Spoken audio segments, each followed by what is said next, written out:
नमस्कार दोस्तों। पर्यावरण संरक्षण हमारे लिए कितना ज़्यादा महत्वपूर्ण हो गया है, इसे ऐसे समझ सकते हैं कि पृथ्वी के एवरेज टेम्परेचर आज से 100 साल पहले से 1.5 डिग्री सेंटीग्रेड से भी ज़्यादा बढ़ चुका है और ये टेम्परेचर बढ़ता ही जा रहा है। इसकी वजह से प्रभाव क्या हुआ? जब भी एवरेज टेम्परेचर बढ़ता है, इसका मतलब है किसी क्षेत्र का टेम्परेचर बहुत ज़्यादा बढ़ चुका है, किसी का हो सकता है बहुत कम बढ़ा हो, लेकिन ओवरऑल टेम्परेचर पृथ्वी का बढ़ रहा है।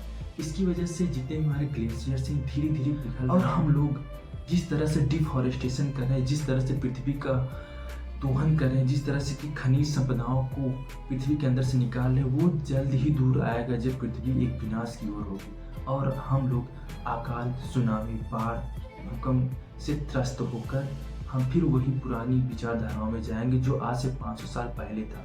क्योंकि जब से इंडस्ट्रियल रिवॉल्यूशन आया है, हम लोग किस तरह से आगे बढ़ रहे हैं हमें भी नहीं समझ पा रहे हैं कि विकास है कि विनाश है। हमें लगता है कि हम बड़े-बड़े बिल्डिंगें बना लेंगे, बहुत बड़े-बड़े औद्योगिक धंधे खोल लेंगे, बहुत बड़ी-बड़ी इंडस्ट्री हो जाएंगी। वहाँ पे क्या होगा कि हम बहुत ज़्यादा विकास कर चुके हैं। लेकिन दोस्तों मैं बताना चाहता हूँ कि ये विकास नहीं विनाश है। हमें भी नहीं समझ पा रहे हैं कि हम लोग क्या चाहते हैं। हम लोग जब भी बड़ी-बड़ी बिल्डिंगों में जाते हैं, वहाँ पे सर्विसेज देते हैं या फिर हम इंडस्ट्री में रहते हैं, जब भी हमें टाइम मिलता है तो हम कहाँ जाते हैं? जंगलों में, वन्य जीव अभयारण्य में, झीलों के पास, नदियों के पास, समुद्र के किनारे। लेकिन क्या दोस्तों आपको समझ में आता है कि किस तरह से हम लोग जिस तरह से प्रदूषण फैला रहे हैं, जिस तरह से इन्वायरमेंट का टेम्परेचर बढ़ रहा है, जितना पॉल्यूशन हो रहा है नदियों में, सागरों में, जिस तरह से हम लोग डिफॉरेस्टेशन कर रहे हैं, इसकी वजह से क्या ये जितने भी हमारे वातावरण हैं, जितने भी हमारे नेचुरल हैबिटेट्स हैं, जितनी हमारी प्राकृतिक संपदा है, क्या इन पर प्रभाव नहीं पड़ रहा? ये बात मैं क्यों कर रहा हूँ? क्योंकि भारत के एक राज्य है तेलंगाना, उसकी राजधानी है हैदराबाद। हैदराबाद एक डेवलप्ड सिटी है और यहाँ पे पहले से औद्योगिक धंधे चालू हैं और इसके आसपास के जितना भी क्षेत्र है पूरा आईटी हब और औद्योगिक क्षेत्र है। इसके पास में है काचागोचावली क्षेत्र और ये काचागोचावली क्षेत्र एक प्रकार से नेचुरल हैबिटेट्स है। यहाँ पे बहुत सारे प्राकृतिक वन्यजीव पाए जाते हैं।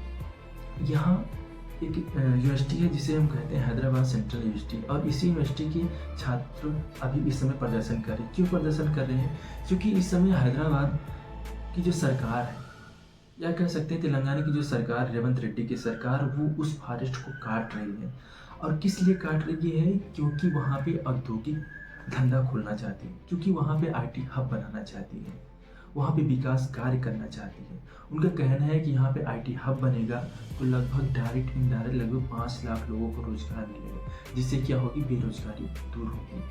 अब उनकी भी बात सही है, लेकिन अगर आप देखेंगे कि जो काचागोचावली वाला क्षेत्र है, यहाँ पे बहुत सारे वन्यजीव पाए जाते हैं और उन वन्यजीव को बिना हटाए उन्होंने जेसीबी को उतार दिया और डिफॉरेस्टेशन करने लगे। कई वीडियो सोशल मीडिया पे चल रहे हैं जिसकी वजह से जितने भी लोग हैं वो आहत हो रहे हैं। क्योंकि जिस तरह से वीडियो दिखाया जा रहा है कि वहाँ पे जेसीबी जा रही है, हाथियों को कुचल दे रही है, हिरन को मार दे रही है, ये बहुत ही ज़्यादा अन्याय है। क्या हमें ये देख के हमारे दिल में वो नहीं होता है कि हमारी भी मानवता जाग जाए? क्या इंसान अगर बोल नहीं सकता है तो क्या उनके अंदर वो पीड़ा नहीं हो सकती? अगर हमें कुछ तकलीफ होती है तो हम अपने घर वालों को बताते हैं। क्या हमें मतलब अधिकार मिला है, ईश्वर ने हमें अधिकार दिया है कि हम उन मासूम जानवरों की हत्या करें, उनको हटा के हम विकास का कार्य करें? क्या हम ऐसे विकास कर रहे हैं या फिर विनाश?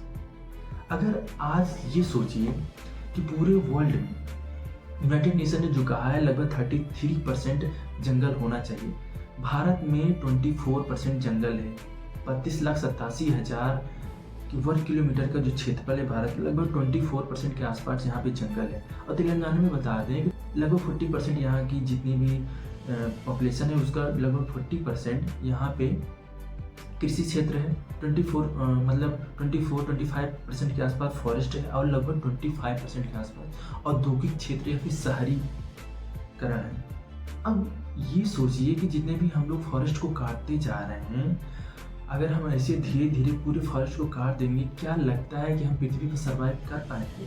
हम लोग कितने दिन तक एसी के अंदर रहेंगे और हम कितने दिन तक अपनी ठंड को महसूस कर पाएंगे? क्या हमें आज पर्यावरण को बचाने की ज़रूरत नहीं है? क्या हम नहीं चाहते कि आज से 100 से 200 साल पीछे हम चले? हमें वैसे ही प्राकृतिक चीज़ें चाहिए जो हम गाँव में बैठ के किया करते थे। आज हम कहाँ पे चले आए?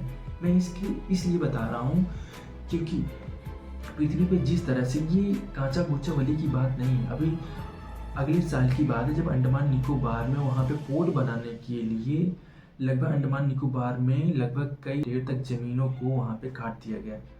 पोर्ट बनाना है, वहाँ पे सिटी बनाना है, जो कि सिंगापुर की तर्ज पे हम लोग वहाँ पे सिटी बनाने जा रहे थे। वहाँ पे कई लोगों ने मुद्दा इसलिए नहीं उठाया क्योंकि अंडमान निकोबार में केवल पर्यावरणविदों ने ही कहा क्योंकि वहाँ पे ज़्यादा जनसंख्या रहती नहीं, इसलिए वहाँ पे ज़्यादा विरोध नहीं हो पाया। लेकिन चूँकि ये हैदराबाद सेंट्रल यूनिवर्सिटी के पास में था, इसलिए छात्रों ने पहली बार कहा कि ये हैदराबाद सेंट्रल यूनिवर्सिटी का जगह, इसलिए आप यहाँ पे कुछ नहीं कर सकते। लेकिन दोस्तों ये बता दें कि जितनी भी जगह होती है वो सरकार की होती है, अगर सरकार कुछ भी चाहे तो कर सकती है। हालाँकि यहाँ पे सरकार का भी पक्ष कुछ सही है, चूँकि देखिए विकास कार्यक्रम जिस तरह से हम लोग जैसे होता है ना, जिस तरह से हम लोग औद्योगिक क्षेत्र में चले आए हैं उससे अब पीछे भी नहीं हो सकते। हमें लेकिन ये चीज़ करना है, कंट्रोल करना है। हमें विकासात्मक कार्य करना है लेकिन पर्यावरण को ध्यान में रख के करना है। ऐसे नहीं है कि जानवरों के ऊपर जेसीबी चढ़ा दिया जाए फिर उनको मार दिया जाए, हम ऐसा नहीं कर सकते। आप सोचिए कि हम लोग क्या स्टेप ले सकते हैं, क्या हमें जितने भी औद्योगिक क्षेत्र बना रहे हैं क्या हमारे लिए कितना ज़्यादा ज़रूरी है। आज के लिए इतना ही। धन्यवाद।